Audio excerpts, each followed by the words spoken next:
Joe Wos, Yes. Executive Director and founder of the ToonSeum. So I wonder, what is it about Pittsburgh that really makes it conducive to things like this, or to a cartoon museum for that matter?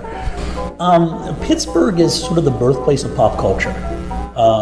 Your first movie theater, the Nickelodeon, your first radio station, first public television station.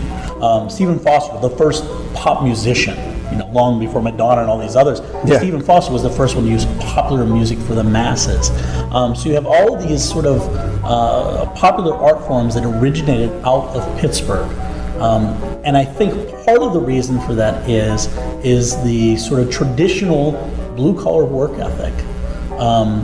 And yet, this acceptance of new art forms as being, this is for us. So what technically is the definition of a cartoon? It covers so many mediums and genres: comic books, comic strips, animation, anime, video games, greeting cards, children's book illustration, magazine illustration. I mean, the list goes on and on. I have come up with a pretty simple definition, because it's hard to cover all of that. But cartoons, generally speaking, not always, but generally speaking, do two very contrary things. They exaggerate and they simplify. They exaggerate certain features, concepts, and ideas, and yet they simplify the shadow, lines, and texture into an easily recognizable iconography. We have Anthrocon here, we have Takoshicon here, we have sort of this quirky group of people, and as conservative as Pittsburgh can be at times, it's also very accepting. Absolutely. It has a wonderful, totally all-encompassing acceptance driven by absolute indifference. I don't care what you do, go ahead. But that helps us. That lack of conviction actually helps us a lot, because it says, you know what, no, I won't be defined. I won't take this role on and say that's what we're going to be. I will no longer stand up and say, no, we're a steel town and that's it. No, we can be whatever we need to be. And that's really how that translates. And that's Absolutely. how that translates. So we view, convictions, dedicated, hardworking, doing one. Well, we've had that. We did that. Now it's time to party. Now it's time to just say, hey, whatever goes, goes. Want to do this? Let's do that. No, that's not a good idea. Let's try this.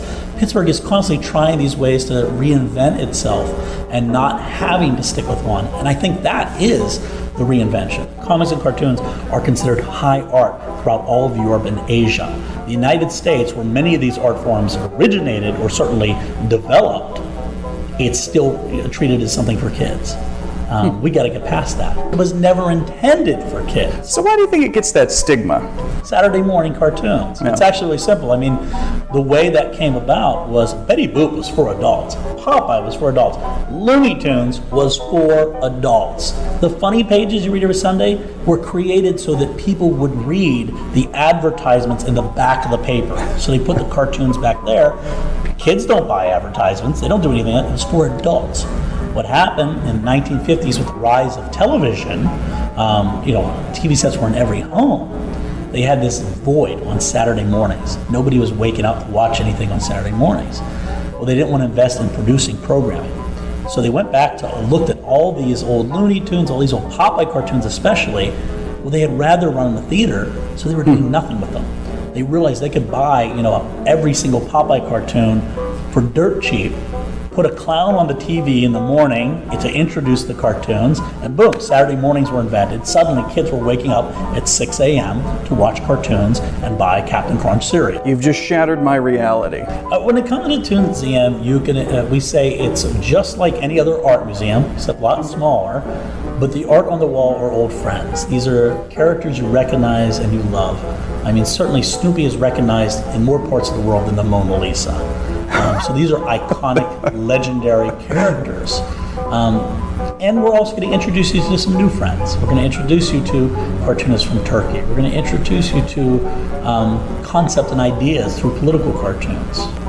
Now, what cartoon character do you relate to the most? Not necessarily the one that you would want to be, not necessarily. Who's your cartoon counterpart? I think I relate a lot to Bugs Bunny, and not because I'm a cross-dresser.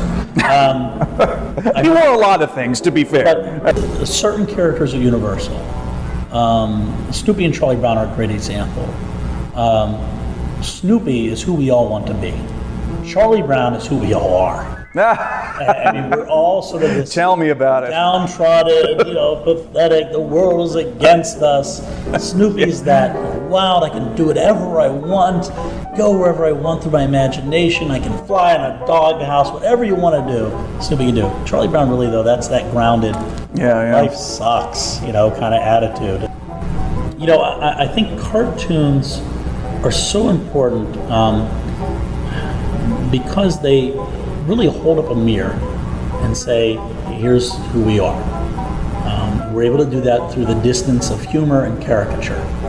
I think the other side of that is, Salvador Dali once had a quote, so little of what could happen actually does. And cartoons say, so little of what could happen does in the world of cartoons. A cartoonist sees it as it could be, not as it is. So I think that's it's one of the great areas where we're seeing the most imagination, video game design and animation. We're seeing real creativity of not just copying worlds, but creating new ones. So I think that's very important. You are wise, Joe. We emphasize so much in this world, reading and writing. Learn to read, learn to write, learn to speak well, learn to listen well. All forms of communication go hand in hand. And yet your entire life you're going to recognize new visual imagery. Your entire life you're going to encounter new images on billboards and TV and everything. But at some point in most people's lives, they stop creating visual imagery. One of the earliest forms of communication, from cave paintings to hieroglyphics, 4-year-olds can express abstract ideas on paper long before they can put them into words, and yet we stop teaching that, we stop learning about it. I think we need museums like this to remind us how important it is, how important that form of communication, and how important visual literacy is. Comics are that connection. Comics are the connection between words and pictures, and it's for all ages. So comics aren't for some people, they're for all people. Here's to cartoon art. Here's to cartoon. Cheers. Yes. So you're kind of like the real-life version of the king of cartoons from Pee-wee's Playhouse in a way. Yeah. I don't care what you do. What do you want? You want to dress up like a giant squirrel? Anything. Whatever floats your boat, you go right ahead. So I think that's sort of wonderful. Mm-hmm. We have that absolute total lack of conviction. Lack of conviction is a wonderful thing. There's something said for sitting on a couch and watching cartoons. We've got to call the Tourism Bureau about that. I think that needs to be on flags. Total lack of conviction. I would buy that shirt.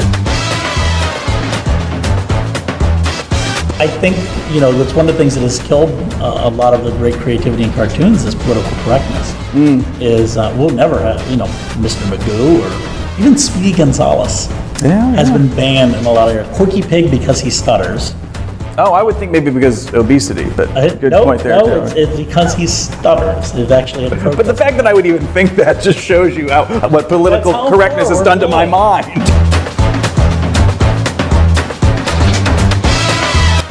Every year there's a kid who jumps off of the roof of a garage and they blame Superman. For not saving him?